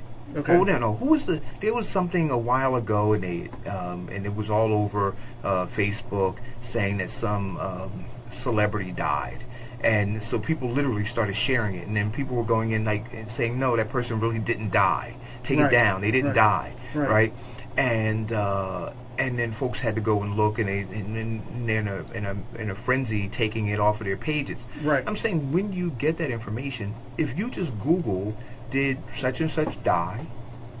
If you don't see it, if you see it in The Onion, which is a satirical news website, or some other third-party or fourth-party low-level blogs, don't trust them. I'm saying now, if you go and you see it on MSNBC, CNN, ABC, Fox, right, then I'm saying now you can trust, but verify. All right. Right? So I'm not saying only trust them. How do you feel about the Young Turks? Oh, I love the Young. Well, you know what? And the reason why I asked, because all these these smaller blogs. They didn't and have things, that up there. No, I'm saying all these smaller blogs and other things. They started off small. Right, but I'm saying, so what happens is this. If you go to a site, information is not necessarily real or fake because of the size of the organization. But just people telling have, it. People have. I mean, it's about the integrity of the individuals. But dang it, people have to information. But people have to be willing to do some work. You can't be a lazy Facebooker who is curating news on your Facebook page because you want to be the first one to post something that you think happened because you want to show that that you're on top of it. No, you have I think we are all journalists to some extent now that we have our Facebook pages because we have people who read them. And so I think that we all have a responsibility to critique what it is that we put up, to vet it, to do the best that we can to make sure that it's accurate. And I'm saying simply seeing it on your feed and going, oh crap, let me be the first one that shares this, isn't that level of responsibility that I just talked about. I think that when you see it, what you should then do is see the source that it came from. If you want to be that person who curates content for people to look at, then develop 4 or 5 sources that you've learned to trust over time. And if you don't see that content in one of those sources that that has developed your trust, then don't share it because it's probably not true. Okay. That's what I'm saying. But isn't it sad that we're in that state that we can't.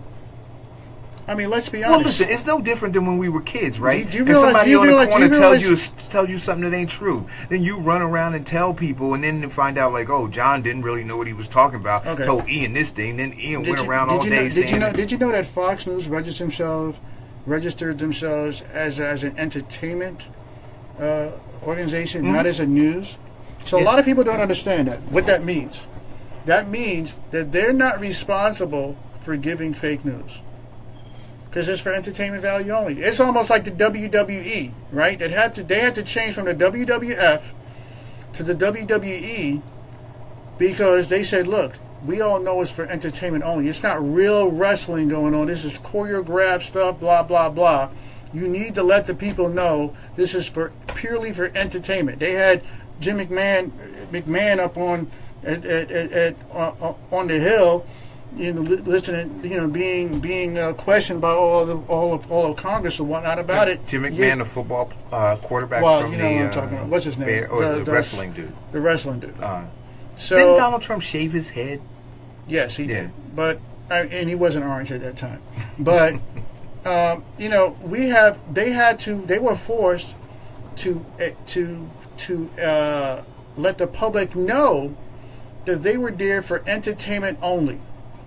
Yet, does anybody realize that Fox News, is registered as an entertainment situation, just the same as WWE? A lot of people don't know that. But when they tune into their news, they're under the false impression that everything that they're hearing from Fox News is accurate, newsworthy information because they say Fox News. Right. Fox News is the brand. That's not what they're giving you all the time. Again, what I suggest is this. This is what I do at home. And only because we're talking about what's his name and the guy Roger that died. Roger Ailes. And I'm like, okay, he died. And for me, that's not newsworthy. The man died. He's 70-something years old, CEO of Fox, and he's gone. You don't think that's Let's news? talk about something else. Huh? You don't think that's news? No, he's dead and gone. Oh. No, I mean, for me, he's dead and gone. If you were talking about Bill Cosby, somebody like that brought something, I think, of value to in his history, I'm having a conversation about that. I don't know what to say about him.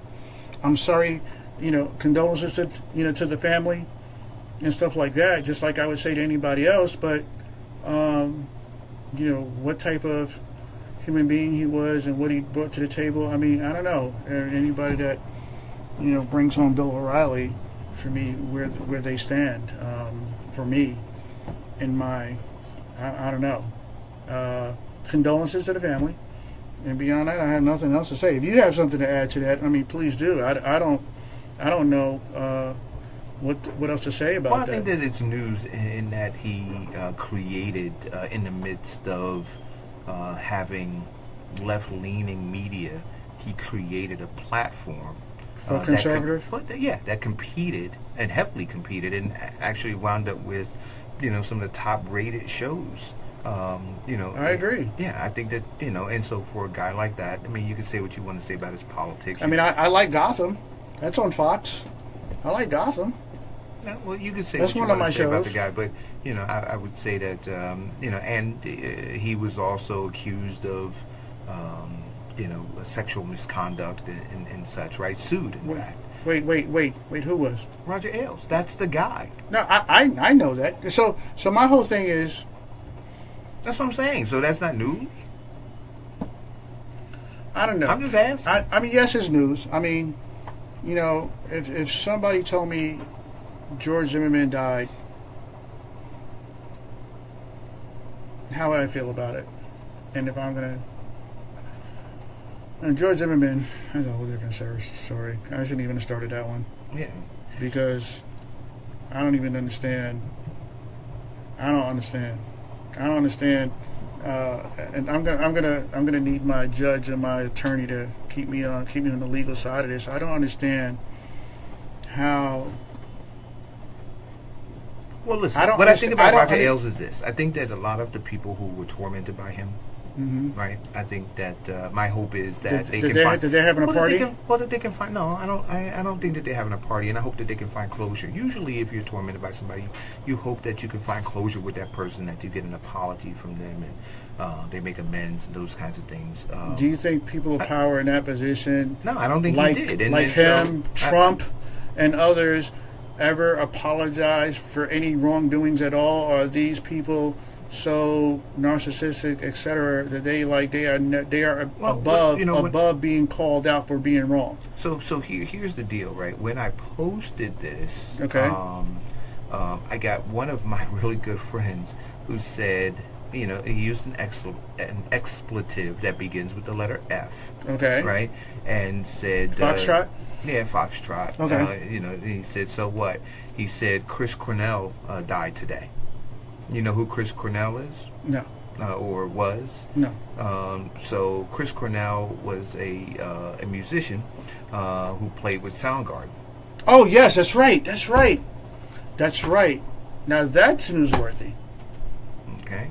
Well, for me. Yeah. I mean, they had quite a few hits, and I think the speculation is suicide. Yeah, well, because I don't know, is that the one that ended up going into real estate thereafter, or is that the other one? But one of them was really, he didn't like the fact that some of their band's most popular songs were actually the opposite to what the core music that their band was really known for. I mean,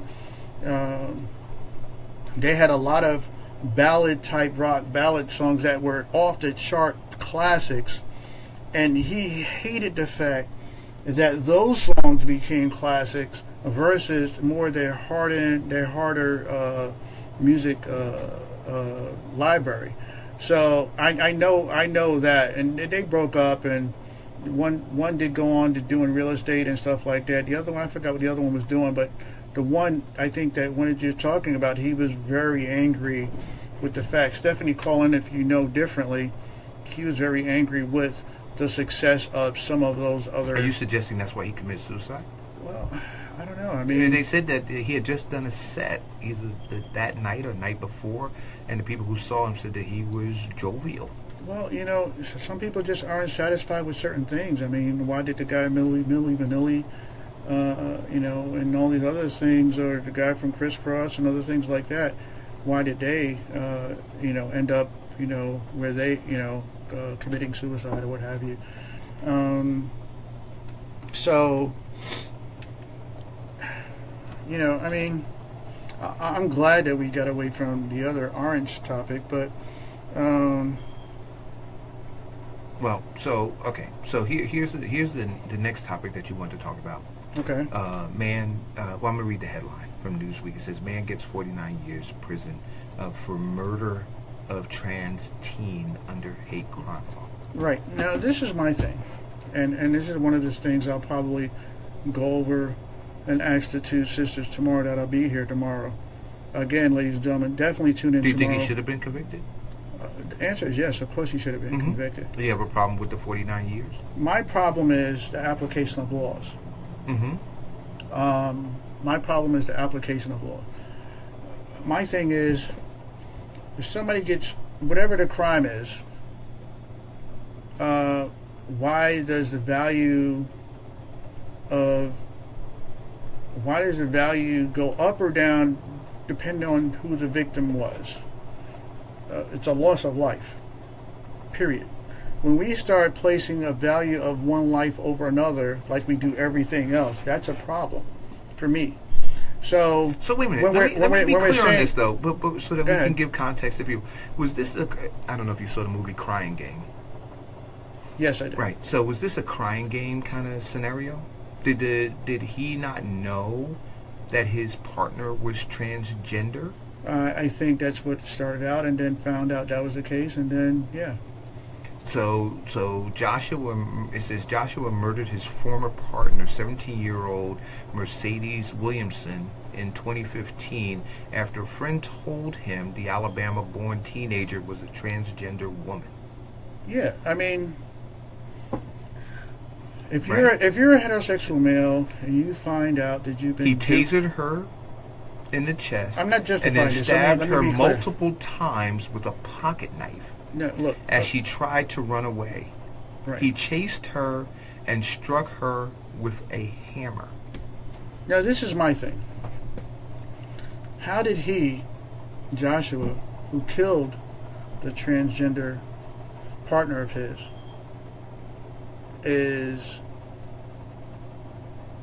how was he victimized? Was he victimized in any kind of way? Is finding out that your lover was of an opposite sex that you thought that they originally were. Wait. No. Before you say that, I'm going to read further. It says that the person who was charged pleaded guilty to the federal charges in December, admitting he knew Williamson had undergone sexual reassignment surgery, but had kept that a secret from anyone who knew him. So let's understand what really happened. So this person, that's, he was embarrassed. He was okay with Mercedes being a trans as long as nobody knew. As long as nobody knew. At the point that somebody came out and told him that they knew, he realized the gig was up. And then what he wanted to do was he acted out, right? And being a freaking coward, what he should have done is he should have killed himself, right? But what he did was he took the thing that he really loved, he turned that into hate, and then he killed that, thinking that somehow that was going to cleanse him. Again, let me start out with this. Of course he should have been convicted. Of course he should receive max on time. My problem is these additional laws that come onto the books. I don't understand the need for them. And I don't understand why is one life being taken more value than another. I don't know. Well, my it's thing a hate crime. A hate crime is just my thing is if a person murders somebody, there should be a certain amount of years that person gets. Period. Point blank, depending on obviously different cases. No, but they're extenuating circumstances to the crime, right? So because somebody kills you. So for example, if a person kills me. It could be a crime of passion. It could be It could be involuntary manslaughter. It could be murder. It could be aggravated murder or whatever. You mean like in my opinion, what George Zimmerman killed Trayvon Martin? That should have been a hate crime. Well, but he wasn't conviced, right? He wasn't convicted. We can argue the fact that it should have been. Unfortunately, but he wasn't convicted, right? My problem. And again, this is where I got to go to Judge T and Ross. But we could talk about Roof, right? He killed those black folks in the church in South Carolina. He was charged with a hate crime, right? Right, because he killed them because they were black. Right. Do you disagree with that? This is my point. Is he should be convicted nonetheless. Period. I don't know why it's necessary to put things under a banner or say a hate crime or whatever to convict because somebody. It is the reason why. It is the motivation behind it. And what you try to do is by passing a law that does that is you try to deter other people from doing that. Not acting just because you don't like a black person doesn't mean that you go kill them. Just because you're embarrassed because you were sleeping with a transgender doesn't mean that. No, I don't think that's a deterrent because. I don't think that's a deterrent because it's already been proven. It's already been proven statistically. We can argue that point, but that in states that have, for example, we can argue that point. But the fact of the matter is, the reason they do it is to give a greater punishment to the person in hopes that it would be a deterrent. Whether it is or not is a different argument. And we're conflating the two if we have that argument now. There is no way, there has never been a way to outlaw hate. There's never been a way to do it. So, because somebody kills you... Well, they did outlaw it. They said it's a hate crime. No, I'm saying a law doesn't change. It's not going to change if somebody from one person hating another person. The law is not going to do that. So if a person kills somebody because they... but see, I say I'm a hater, but I'm a different kind of hater. Right, but all right. Again, I'm not disputing the person should be found guilty, this, and the other. I don't know why it's necessary to have an additional law for hate crime when murder's already on the books. It's against the law to murder somebody. I don't know why it's necessary to have an additional. I mean, that's, in my opinion, that's just a political law. That's a political law because it's really not necessary. Murder's already on the books. Somebody murdered somebody, sent them to court, tried them. They found guilty, sent them to jail. I mean, that's a political law, much like a lot of other things that happened in the '90s by good old Bill Clinton when he made a lot of these drug laws. So now go to Wikipedia because I'm going to Wikipedia is not a great source. Let me tell you why Wikipedia is not a great source. Okay. Because it can be edited. A lot of people don't realize Wikipedia can be edited. So then we get and like I said, go to multiple sources. This is the first one that I went to. And I didn't go and look this up before you mentioned it. But I Googled, why is it a hate crime? And this is what it says. It says a hate crime is a law intended to deter bias-motivated violence. And just like, again, my thing is the rationale behind that, I disagree that's really a deterrent. Well, we just argue, but it says it's intended to. Right. Whether it is doing it or not is something else. And so if it's not doing it, then we need to figure something else out. But nonetheless, it was a politically motivated law. Do you disagree with that? Well, I mean, what was the political motivation? When a lot of stuff became public, and this person was, my whole point is, murder is already against the law. Why is it necessary to say if you murder someone because you hate them, it's really against the law? I don't understand that. I never really understand. I don't understand that logic. But understand, it's just not murder, right? People who go and put swastikas in Jewish cemeteries, that's a hate crime too. Somebody who walks down the street and calls you the N-word and then hits you, that's a hate crime too, right? Because you were that. Or somebody who beats up a gay person because they said that they don't like gays, that's a hate crime. So it's not just murder. Not just murder. The young lady who had her hijab in North or in Essex County who had her hijab taken off. But and yelled at, that was a hate crime. Are we outlawing racist practices and behavior? Is that what we're doing? No. So because if that's the case, I like to make sure that doesn't happen with our banks anymore. I like to with our companies and the hiring practices. I like to make sure that these things don't happen and have stiffer sentences. What, hate speech you mean? No, I'm talking about when I want to see somebody go to jail for stopping loans, for not giving loans to black people in the black community for housing. I want to see somebody go to jail for not hiring groups of people. I wanted to see somebody in Fox, as a lot of people have alluded to, the culture within Fox have been so misogynistic and things of that nature that they have hate against women. I want to see somebody go to jail for that culture and that practice. I mean, I want to see these things happen. And, versus, if we're talking about, because I don't understand how, at the end of the day, from my opinion, it was an unnecessary law, because the person already was going to go to jail. Right, but they weren't going to get. But they may not have gotten the same amount of time. That's a deal. Okay. That is the deal. Hate crimes carry a harsher sentence. I understand that. We all understand it. I know what it does. They do carry a harsher sentence. I understand that. My thing is, how is that really a deterrent?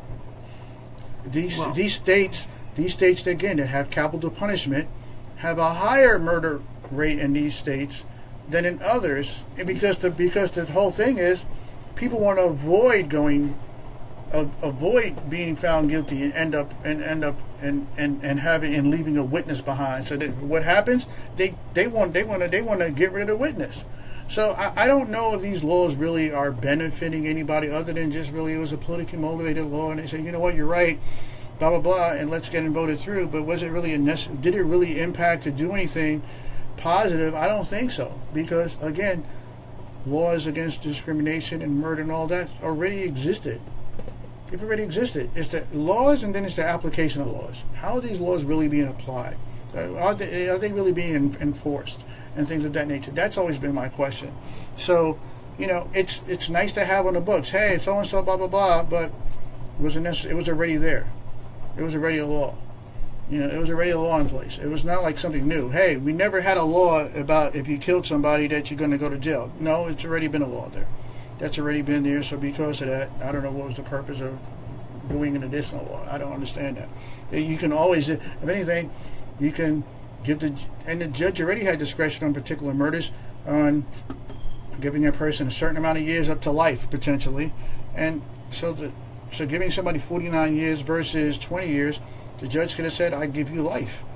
it was already in existence, from my understanding. I mean, Judge T, you let me know if I'm wrong. I think murder, I think the maximum, I don't know, in the maximum in some states, if not all, is not life.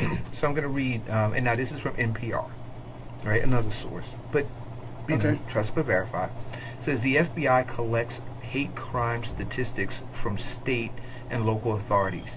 Their 2014 hate crime statistic report found about 6,000 hate crime incidents reported in 2013.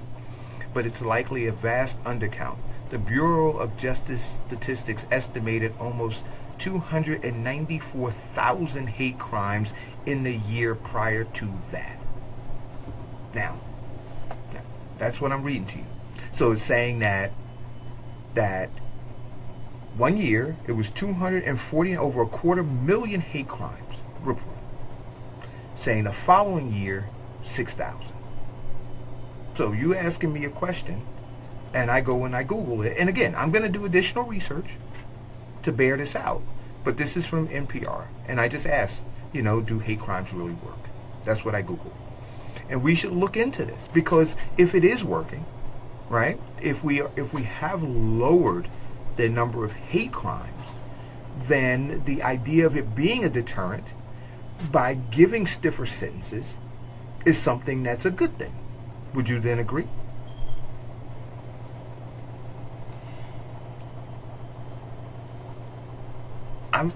We're talking 290, and I would say that you think that NPR is a reputable. I think they're reputable. Okay, so it's saying it right here. It's saying 294,000 hate crimes the year prior. Now this is 2013, and also it really depends on how one is documenting and how one is classifying hate crimes. So yes, we need to dig deeper into it. But the idea is, if we are protecting people because you know, they belong to a group that somebody else might not necessarily like, and we have put laws in place that help protect them and not have people lash out against them, I think that would be a good thing. So we'll do the additional research. I'm going to post this particular link into this conversation, and you guys can check it out. I'd appreciate you doing additional research too. Get back to me and let me know. Let me know if this is accurate, if it's not. You know, because it's all about informing and engaging the community, so we can empower each other to do better. Right. So, all right. So, I don't know. So okay. What's the name? We already passed that part. But I know, me personally, I don't want to give accolades. Oh, can we spend the last couple of minutes talking about Tom Brady? I know this is like far left, but it's conversations that we've had before. Is there something going on in football I don't know about? Yes, it is. Do you know that Tom Brady's wife came out and said that he's had concussions that have not been reported? I don't want to talk about Tom Brady. Let's take the call. Hello caller. This is Judge T. I'm on this hate crime thing. They're looking at it completely.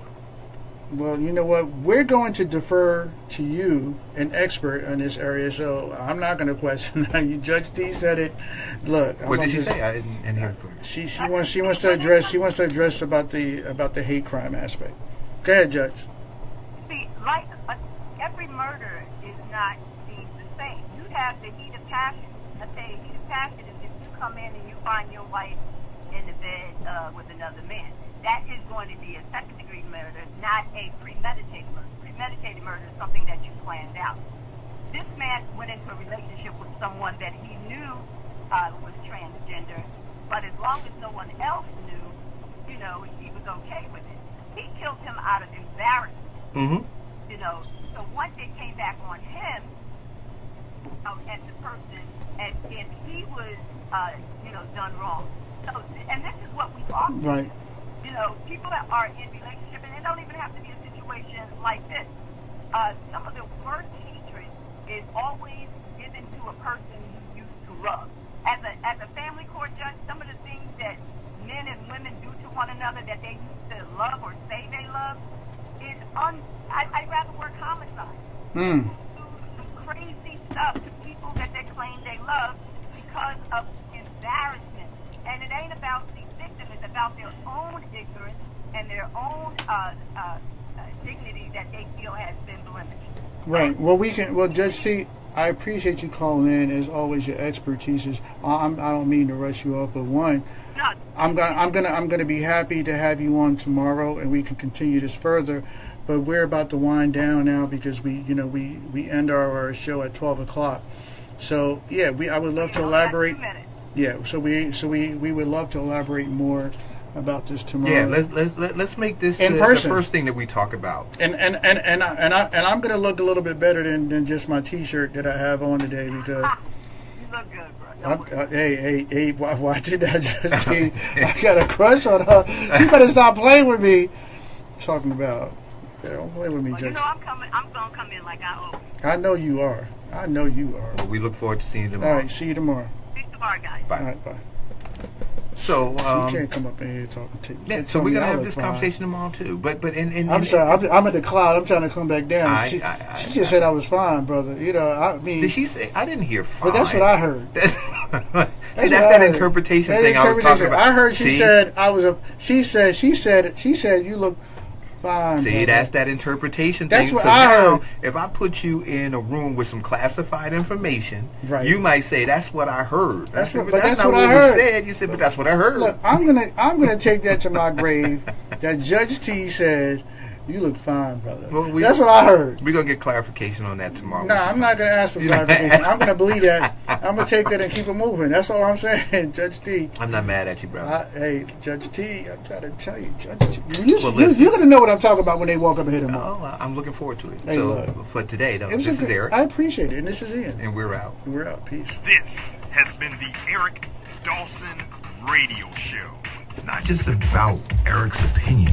It's about understanding what's really going on. Tune in Monday through Friday, 10 o'clock a.m. Just continuing to talk but I don't know. what elected leadership is doing without talking about the people who elected the elected leadership and what they're not doing to hold them accountable and or replace them.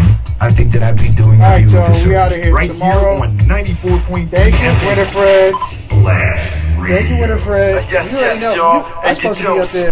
I'm supposed to have been up to Connecticut. I got my workout on today outside. My goodness, I thought I was about to die because I like to work out outside at the parks. Man, that heat came down on me. Woo!